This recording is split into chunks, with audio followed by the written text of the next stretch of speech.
Crysis. A legendary game, but one for a reason that it almost stands alone for. Most every other game that's renowned for something is because of a unique or exemplary part of its gameplay or something related to it. Innovative mechanics.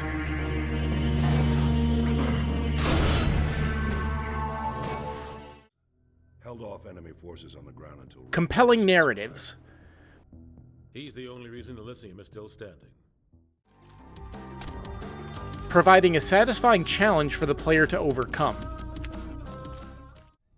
But Crysis is well known for one simple question that not many other titles experience. One that pops up amongst the PC gaming and building community. Something you say when comparing hardware specs for your machine. Can it run Crysis? Hi folks, my name's Gheeotine, and welcome to The Gaming Guillotine, where I extol the excellent and execute the poorly executed.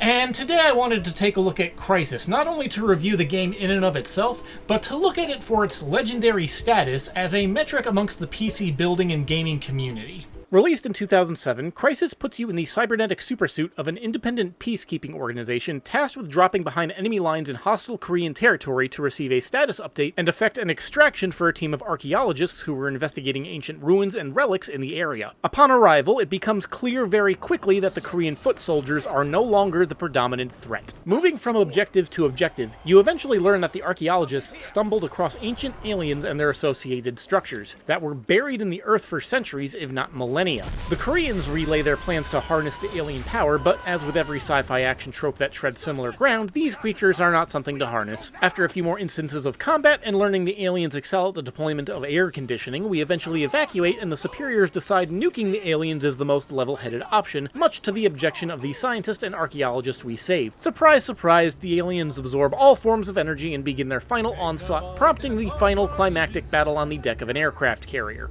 We save the day, message to others on how to beat the aliens back, and guarantee open scenarios for future sequels and franchise potential. Honestly, the story isn't all that great, but it's as good as it needs to be, simply serving as a vehicle to transport the player from one plot point and action scenario to another. In fact, if you were just trying to hold up Crysis on its story, it'd be kind of forgettable. So how about gameplay? Well, this is something I think Crysis has a bit more ground to stand on for being both solid and unique, when you're controlling it on foot anyways. The controls are simple and mercifully customizable, and the shooting mechanics are decent. The variety of weapons isn't really anything to write home about, and it sticks to the trope of only being able to carry two types of major weapon as far as rifles are concerned. Beyond that, the arsenal on your person at any one time can be intimidating, with a variety of explosives and heavy weapons to pick from. In my experience, though, for the main guns, I preferred something with long-range ability than whatever the enemy was regularly carrying, so I wouldn't have to worry about ammo shortages. But the most unique twist to gameplay was your cybernetically enhanced supersuit. Beyond increased mobility, durability, and rapid healing capability, it has two primary activation modes. Stealth mode, which makes you practically invisible to the naked eye and perfect for making stealthy assassin strikes, and tank mode, which orients your power into extra reinforcement for if you anticipate taking heavy damage. In other words, the I'm going to f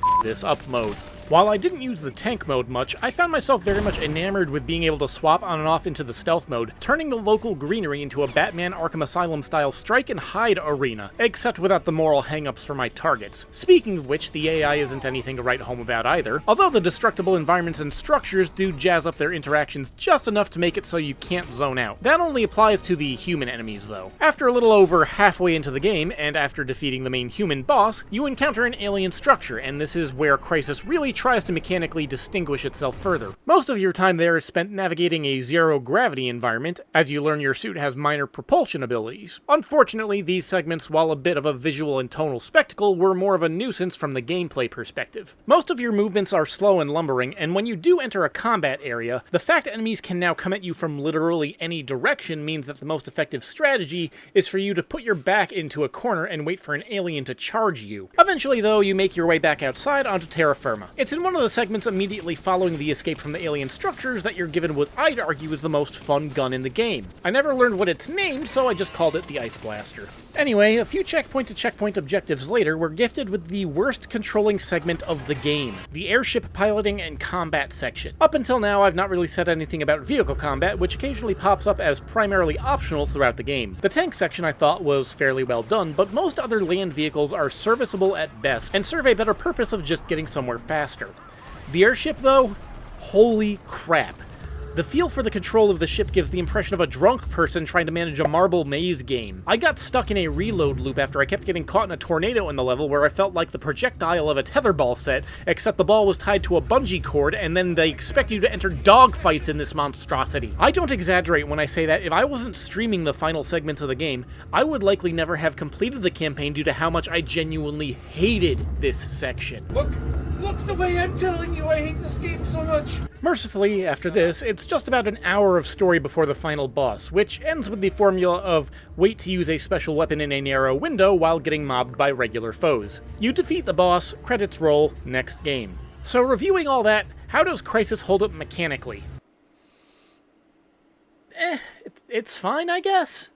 For a comparison to another game released the same year, Call of Duty 4 Modern Warfare is one of the most beloved titles and stands superior to Crysis for a couple reasons. The gameplay and controls are tighter, it limits itself to what it knows it's good at by not making you engage in any extremely unwieldy vehicle sections, and the set-piece moments aren't offset by mechanical compromises that make the game more tedious or annoying. Honestly, if it weren't for the suit gimmicks, I'd say Crysis is almost entirely forgettable from a mechanical standard. So if the story is nothing special, and the gameplay is nothing special, why is the game so mimetic and ingrained into gaming culture? Well, for that we have to look back into the game's development and the people who made it. The thing is, as best as I can determine from the research I've conducted, Crysis was partially intended as an advertisement for CryEngine, the game development engine and toolset made by Crytek. Crysis itself was made to show off the capabilities of the engine so developers could see what could be done from a standpoint of visual fidelity. It's almost a tech demo, and this starts to come into where the legendary question enters the frame. You see, it wasn't necessarily a question of if your system could run the game, but could it handle the game on maximum settings, with all the bells and whistles cranked to maximum. A modern equivalent would be someone trying to see if their machine can run Cyberpunk 2077 on ultra settings at 4K with full ray tracing. That's kind of where the question led. Can it run Crysis was shorthand for, can your machine handle Crysis at maximum settings? According to developers at Crytek, they were acting in a similar manner to Valve with Half-Life 2. While the game was optimized to run on hardware of the time, both weak and strong, they also targeted specs years into the future. They wanted people to be pushing their machines for a decade, chasing the dragon of decent performance on ultra settings, which at time would seem unreasonable unless you had access to NASA supercomputers.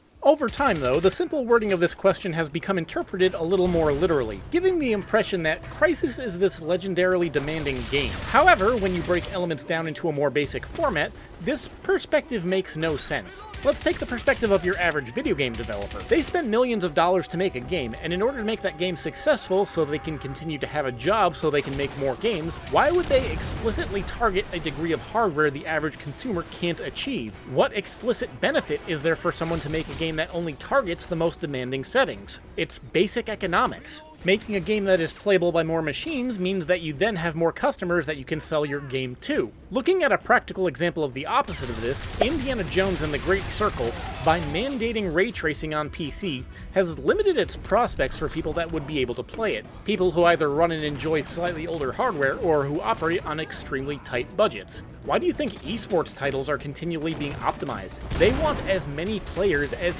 humanly possible. Crysis is not one of those titles that demands high specs. Even Crysis Remastered can run on rather light hardware, being able to be handled on low to medium settings with a GTX 1050, a card with 2 GB of VRAM. That's not a testament to the power of the 1050. That's an illustration of optimization for a game to run on as much hardware as it can. I'm sure the original release of Crysis was runnable on some impressively low-spec hardware back in the day, and could still rock your socks off on a modern machine by cranking the settings. I don't know for certain.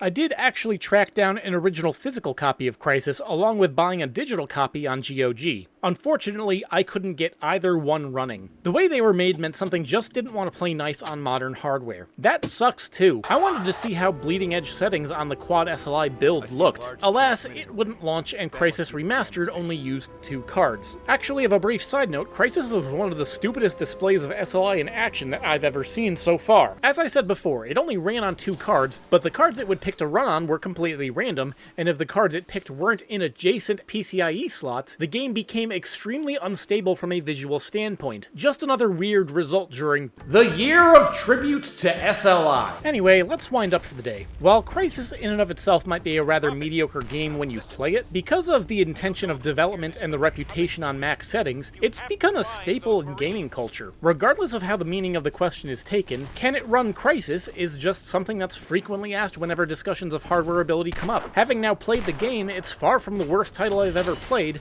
but it's also not spectacular. It's good at what it does, except aircraft combat, but my opinion doesn't really matter. Crysis has found a place for itself in gaming subcultures, and nothing I can say can change that. So, I'll keep building PCs, I'll keep testing parts, and when the time is appropriate, I'll continue to ask along with everyone else. Can it run Crysis? Hey, thanks for sticking around all the way to the end. Remember that I give away Steam keys with my regular weekly uploads, and all you have to do to enter is leave a comment and have contact info on your YouTube profile. But as always, thanks for watching and keep your head on your shoulders.